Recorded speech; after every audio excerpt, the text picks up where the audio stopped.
So at the beginning of the year, my guild had a Rainbow Scrap Challenge, and I have been using the chosen colors each month to make a variety of scrappy blocks.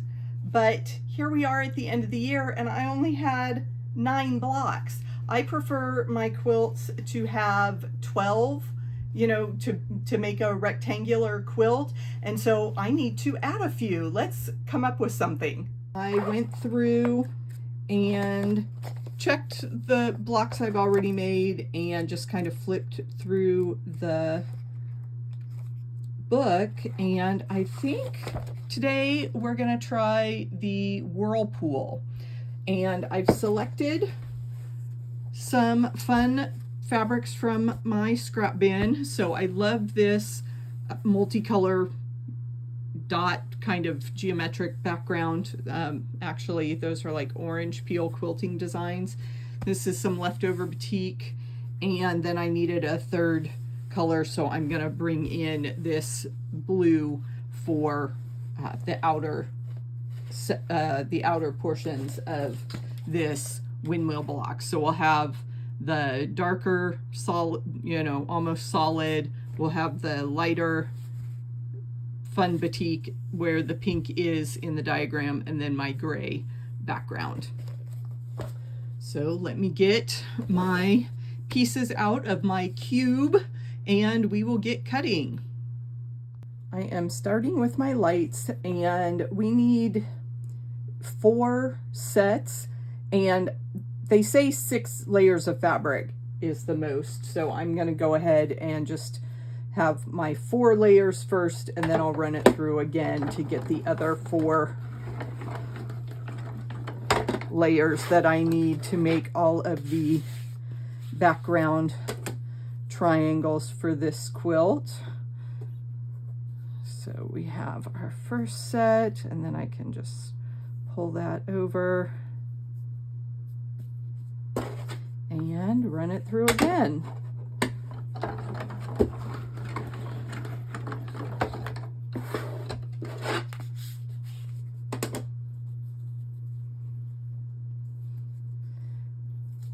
And we're all set with that one.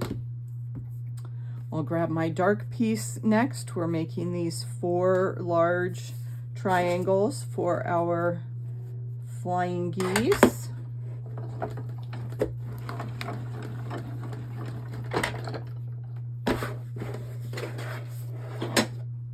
And I love how quick and easy that is to get those units. And our last piece is the parallelogram, and I had trouble with these units in the purple block of the series, so we'll pay close attention today. And they also say to make sure your fabric is right side up so that you get these in the correct orientation, because they'll flip the opposite way if you have late folded fabric. And I'm using batik, so that solves some of that problem there. So we will run that one through and then get sewing, because we have all of our pieces cut out quick and easy for this block. I'm getting my parallelograms ready, and you can see on this pair that I've got that triangle lined up and the tip of the parallelogram is overlapping. If I line it up on the other edge, there's too much of the triangle showing. So I just need to move that over to this other long edge, and then the triangle will line up, and I've still got that little excess of parallelogram. So that's the way I want these units to line up, is with the parallelogram dog ear. And then that set should come together very nicely.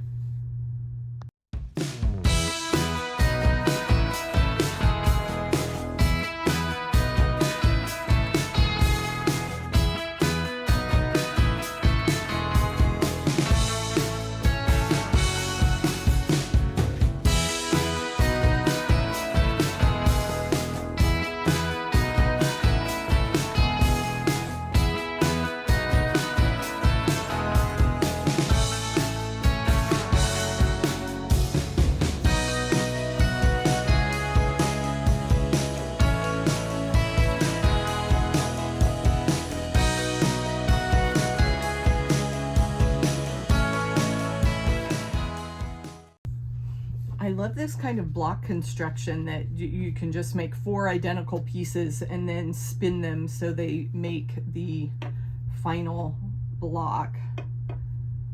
So I'm going to match these up. I'm going to keep my flying geese on the top so that at the intersection of these stitches I can aim for my 1/4 inch.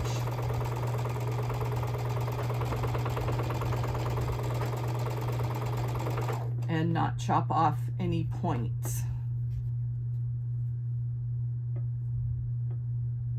And of course things match up pretty nicely with the accurately cut pieces from AccuQuilt.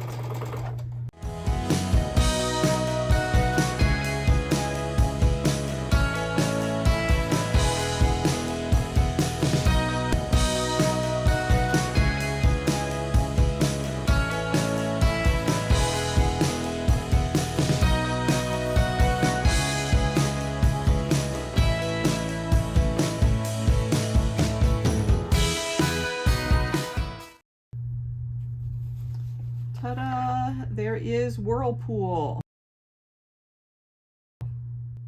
Scrappy quilts are so much fun, and classic quilt blocks look fabulous no matter what colors you choose. Check out this video next for more exploration of the quilting tradition.